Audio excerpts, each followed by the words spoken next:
That's fine. You could go ahead and engage with what I've said so far. So the reason I asked that is I've watched almost every single podcast you ever did for about a year and a half.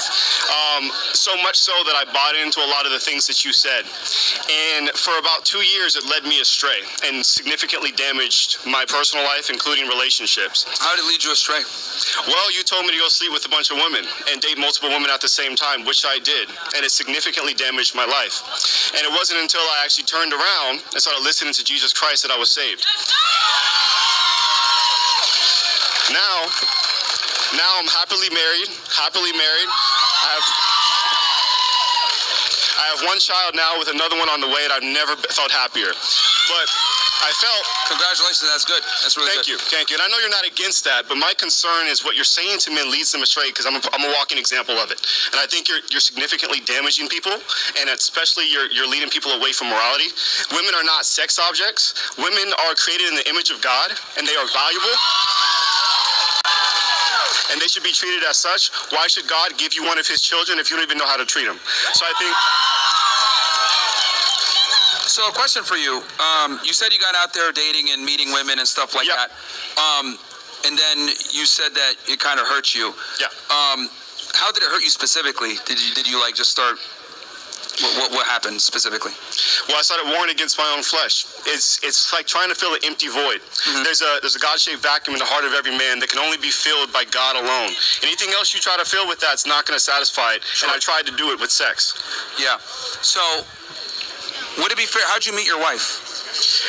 We actually had the #1 dating podcast in North and South Carolina called Who Hurt You Podcast. Okay. And I'm also friends with Fresh. I know him very well. I texted him before I came here. Yeah. And I know pretty much everyone on your crew. But I was a heavy follower, and you actually inspired me to start the podcast, and I realized what I was doing was wrong.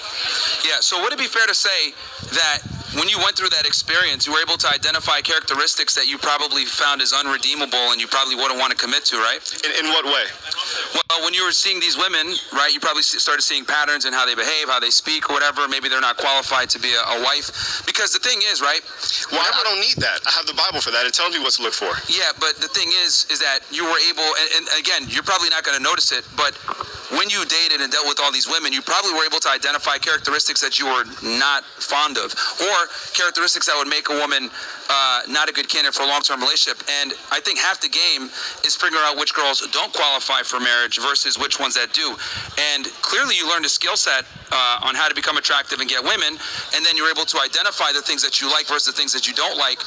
And that only comes a lot of times with experience. Now look, if a guy can go ahead and, find a woman as a virgin and be attractive and be able to understand how to navigate that, that's great in modern times. But the reality is a lot of guys don't. And I mean, even in your success story, you had to go through a lot of bad women to be able to identify your current wife as the one.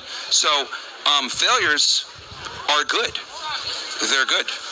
Yeah, failures, failures in the sense of socioeconomic or maybe even relationship failures could be good, but there's a difference with what I'm saying. I'm saying that we are warned against our soul. Jesus Christ commands us to marry one woman. That's it. Sure. What you were causing me to do was sin against myself, and that's the point I'm trying to get to.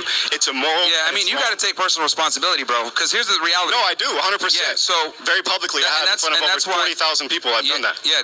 The point I'm trying to make is I teach guys a skill set, right?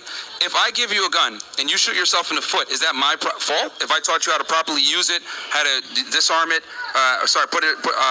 disassemble it, how to load the magazine in properly, all that. If I give you the skill set, then you shoot yourself in the foot, right?